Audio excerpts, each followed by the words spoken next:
नमस्ते दोस्तों, मैं ईश्वर ज्योति आज की बात में आप सबका स्वागत करती हूँ। आइए आज की बात कर लेते हैं। आज बड़ा ही अच्छा दिन है, आज मंगलवार का दिन है।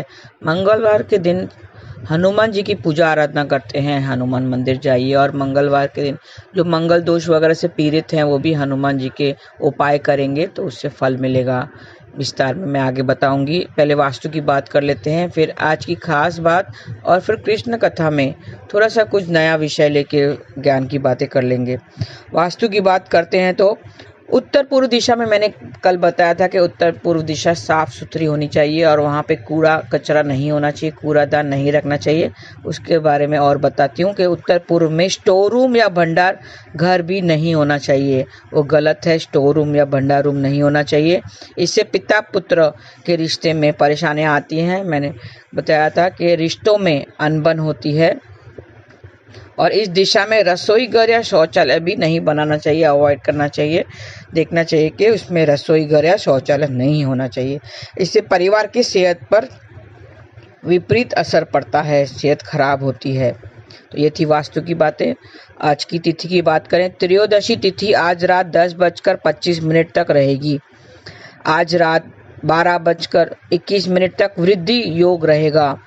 वृद्धि योग में जैसे नाम से बताया जाता है कि कोई रुकावट नहीं आती और कामों में वृद्धि होती है। आज रात 9:11 तक ज्येष्ठा नक्षत्र रहेगा। ज्येष्ठा नक्षत्र का जो प्रतीक चिन्ह है वो तावीज को माना जाता है। तावीज मतलब जो सुरक्षा रक्षा से जोड़कर देखा जाता है। ज्येष्ठा नक्षत्र का पेड़ का जिसका संबंध है चीड़ के पेड़ से है। इसका ज्येष्ठा नक्षत्र का संबंध चीड़ के पेड़ से है। चीड़ के पेड़ की पूजा करनी चाहिए, उसे नुकसान नहीं पहुंचाना चाहिए। और आज की खास बात, आज मंगलवार होने के कारण प्रदोष व्रत होते हैं। हर त्रयोदशी को प्रदोष व्रत मनाया जाता है। आज भौम प्रदोष व्रत है। दोनों त्रयोदशी को प्रदोष व्रत पड़ता है। मंगलवार के दिन के कारण आज भौम प्रदोष व्रत है। भौम प्रदोष को कर्ज उतारने के लिए श्रेष्ठ माना जाता है। आज के दिन आप एक किस्त भी भर देंगे तो आपका जो कर्जा है वो जल्दी उतर जाएगा।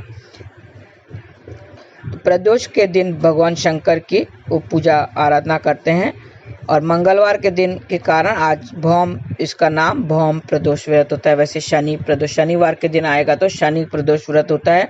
भौम प्रदोष व्रत को कर्ज उतारने के लिए श्रेष्ठ माना जाता है और इसमें भगवान शंकर से संबंध रखता है और उसकी पूजा आराधना करते हैं। प्रदोष व्रत में सभी समस्याओं का हल निकलता है। कुछ मैंने बताया था कि मंगलवार का उपाय, मंगल जिसका अच्छा नहीं है, अच्छी स्थिति में नहीं बैठा है, मंगल दोष होने के कारण उसको बहुत सारे प्रॉब्लम्स फेस करने पड़ते हैं। मंगल के कौन से दोष होते हैं, क्या प्रॉब्लम्स आते हैं मंगल में? ब्लड रिलेटेड इश्यूज आता है, सडन एक्सीडेंट हो जाता है, केतु से कनेक्ट हो गया तो सर्जरी वगैरह होती है, और मसल्स पेन वगैरह होता है, घुटनों में दर्द होता है। ये सब अगर है, कोई ऐसा पीड़ा सहन कर रहा है तो उसको मंगल का उपाय करना चाहिए। ध्यान रखें, उसमें हनुमान जी के उपाय करते हैं। हनुमान जी के मंदिर जाना रहता है, हनुमान को चोला चढ़ाए और चमेली का तेल का दीपक जलाए और हनुमान जी के पैरों से, दाएं पैरों से सिंदूर लेकर अपने मस्तक पर लगाना चाहिए। ऐसे उपाय करना चाहिए। 21 दिन या 43 डेज ये उपाय करना चाहिए। और खास करके जब ये भौम प्रदोष व्रत आता है, भौम प्रदोष व्रत में सभी समस्याओं का हल उसका निकल जाता है। वृत्ति को निष्कर्म से निवृत्त होकर व्रत का संकल्प लेना चाहिए। पूरे दिन उपवास के बाद शाम को नहा धोकर सफेद वस्त्र धारण करें। ईशान कोण मतलब उत्तर पूर्वी कोण में प्रदोष व्रत की पूजा के लिए स्थान को चुनें और उसका मंडप बनाएं। मंडप में 5 रंगों से कमल के फूल की आकृति बनाएं। फिर उस पर भगवान शिव की एक मूर्ति या तस्वीर भी रखें। मंडप तैयार करने के बाद पूजा की सारी सामग्री रखें। कुश के आसन पर बैठकर उत्तर पूर्व की ओर मुख करके पूजा करें और मंत्र जाप करें। ओम नमः शिवाय, ऐसा आपको जाप करना है।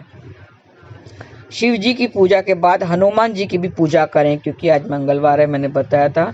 तो शिव जी की पूजा खत्म करने के बाद में हनुमान जी की पूजा करें, सिंदूर चढ़ाएं।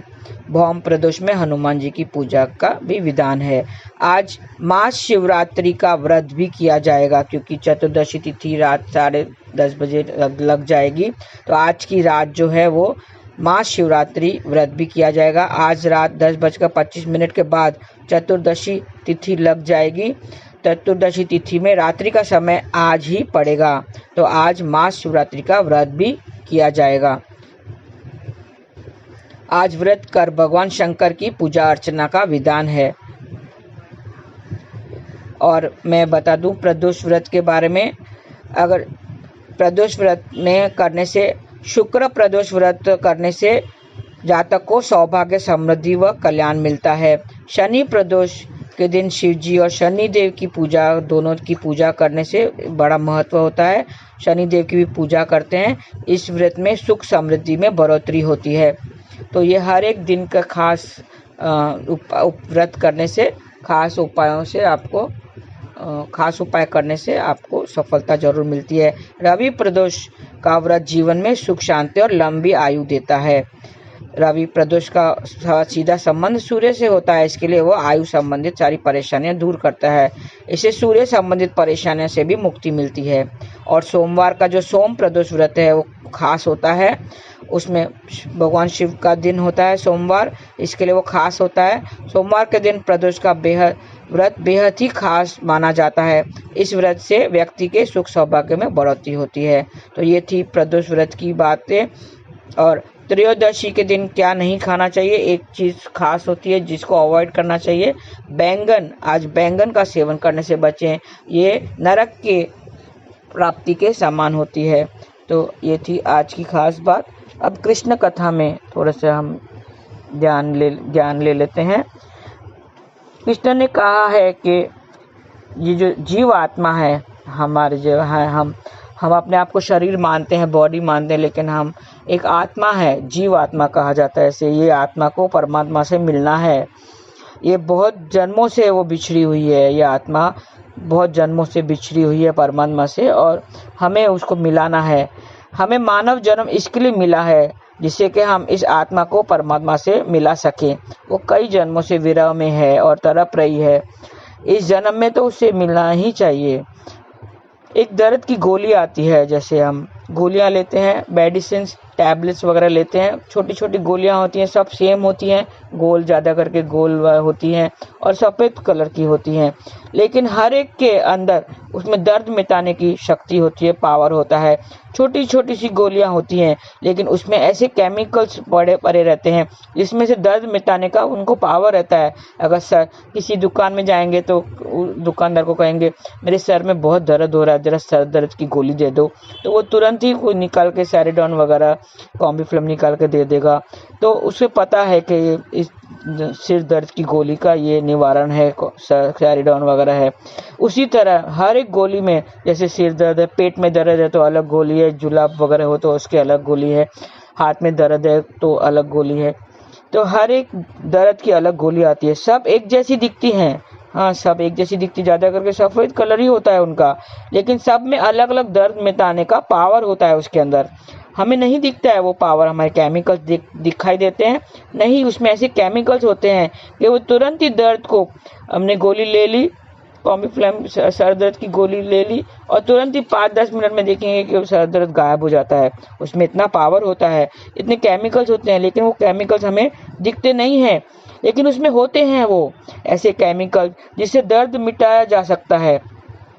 हम सिर्फ उसको हमें उससे वो लेनी होती है, सिर्फ वो गोली हमें मुंह में डालनी होती है, लेनी होती है, और बस हमारे सारे दुख दूर हो जाते हैं। वैसे ही वो शक्ति हमें दिखती नहीं है, नाम में ऐसी शक्ति है।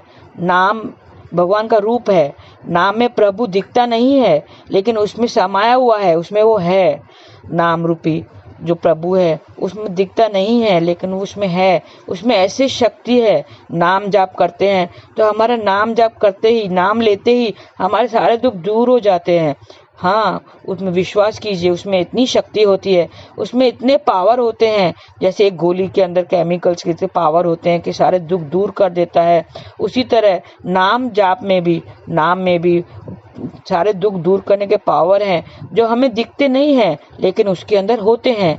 जीवात्मा परमात्मा का ही अंश है, ये श्री कृष्ण ने बताया है, गीता में बताया है कि ये आत्मा मेरा ही अंश है, जो आत्मा है ये परमात्मा का ही अंश है। ये शरीर तो संसार का अंश है, शरीर परमात्मा का अंश नहीं है। ये शरीर इस संसार का अंश है, इससे ही बना है और इसी में ही मिट जाएगा।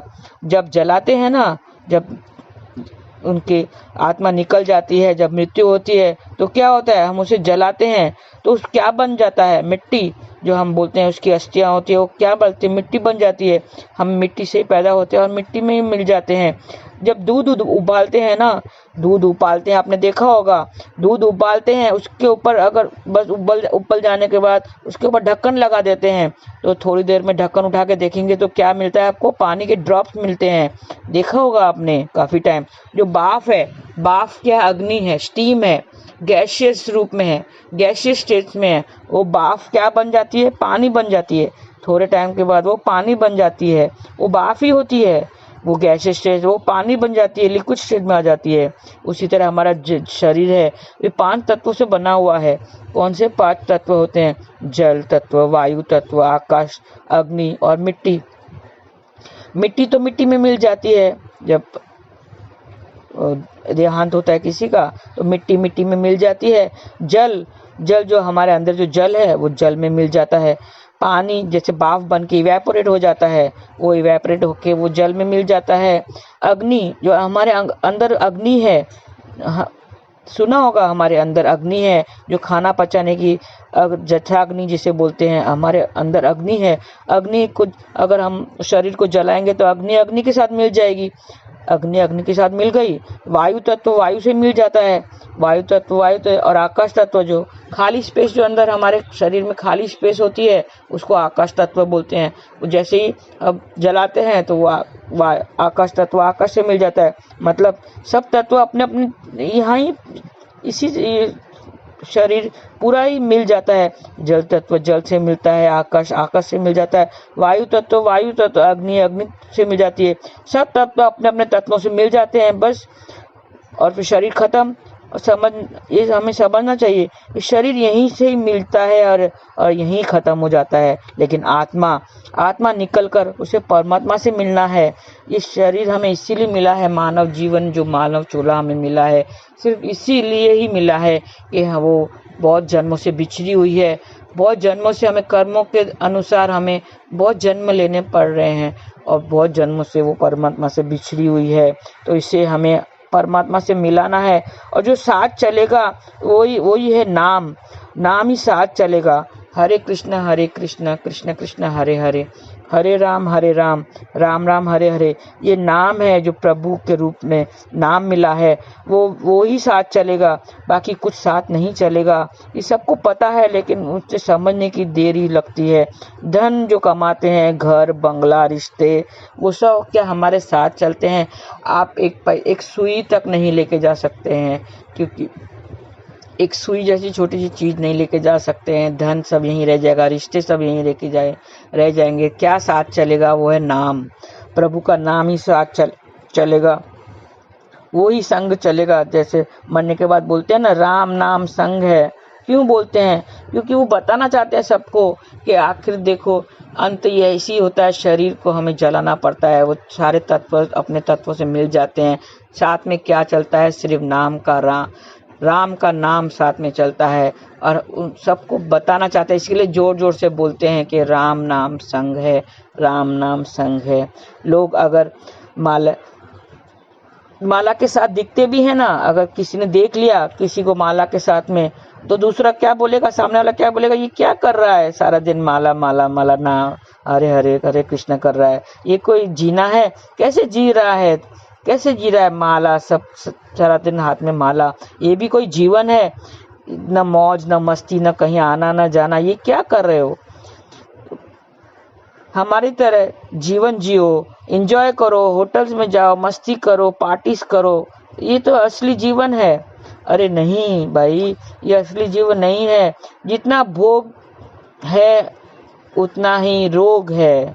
जितना आप भोगेंगे, भोग के पीछे भागेंगे, उतने रोग भी हैं, उतने ज्यादा रोगों में अटके जाएंगे। ये शरीर भोग के लिए नहीं मिला है।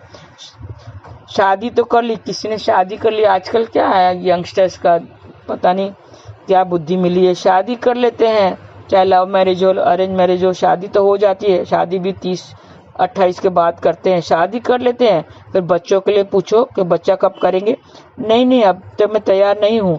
3-4 साल बीत जाते हैं। तो हमने पूछा क्यों, शादी को 4 साल हो गए, बच्चे नहीं किए अभी तक, बच्चा नहीं हुआ, क्या प्लानिंग कर रहे हो, फैमिली प्लानिंग कर रहे हो? तो जवाब मिलता है अरे बच्चे कौन पालेगा, उसके लिए हम अभी तक तैयार नहीं है, हमें तो समझ ही नहीं इतना, अभी तो हम बच्चों के लिए तैयार नहीं है, जिम्मेदारी लेने के लिए तैयार नहीं है। बच्चे की जिम्मेदारी कौन उठाएगा, उसको पालो बड़ो सब, स्कूलिंग ये वो, टाइम नहीं मिलता है, टाइम देना पड़ता है उसको। फिर हमारी जिंदगी क्या रह जाएगी? बच्चे तो बाद में कर लेंगे, जब करना होगा तब कर लेंगे, पहले अपना कैरियर तो बनाएं, पहले कैरियर तो बनाएं। अरे भाई कैरियर ही चाहिए था तो फिर शादी ही क्यों की? ऐसे ही रह जाते, कैरियर बनाते रहते। शादी की है तो माँ बाप बनना भी हमारा फर्ज है, वो भी हमारा कर्तव्य है, वो भी निभाना है। तो शादी के बाद शादी क्यों करते हैं? शादी करते हैं क्योंकि हमारे संस्कार करने के लिए कोई होना चाहिए। शादी के बाद कोई संस्कार, हमारे अंतिम संस्कार करने के लिए कोई होना चाहिए, इसके लिए शादी की जाती है। मगर नहीं, आजकल के लोगों को एंजॉय करना है, शरीर भोग के लिए नहीं मिला है। अरे बाबा, ये शरीर भोग के लिए नहीं मिला है, योग के लिए मिला है। भोगी मत बनो, योगी बनो, योगी बनो। अगर शरीर भोगी बनेगा तो एक दिन जरूर रोगी बनेगा, रोगी जरूर बनेगा। दारू पीने वाला जो दारू पीता रहता है उसको बीमारी तो जरूर होगी ना, बीमारी तो जरूर आएगी।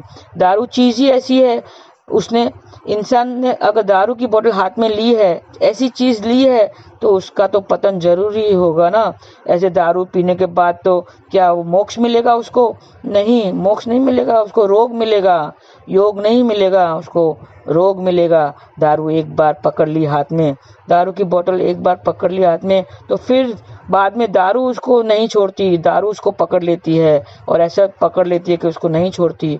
तो ये सब छोड़ दो, रोगी बनना छोड़ दो, भोगी बनना छोड़ दो, योगी बनो। और ये शरीर इतने जन्मों से जो बिछड़ा हुआ, ये आत्मा, ये जो आत्मा इतने जन्मों से जो बिछड़ी हुई है, परमात्मा से मिला दो। अभी ही वक्त है, अभी उसे मिला दो और नाम जाप करते रहो, तो हमें ये आत्मा परमात्मा से मिल जाएगी और हमें मोक्ष की प्राप्ति होगी। हरे कृष्णा कृष्ण कृष्ण हरे हरे, हरे राम राम राम हरे हरे। आज के लिए बस इतना ही। धन्यवाद। आपका दिन शुभ रहे। हरे कृष्णा।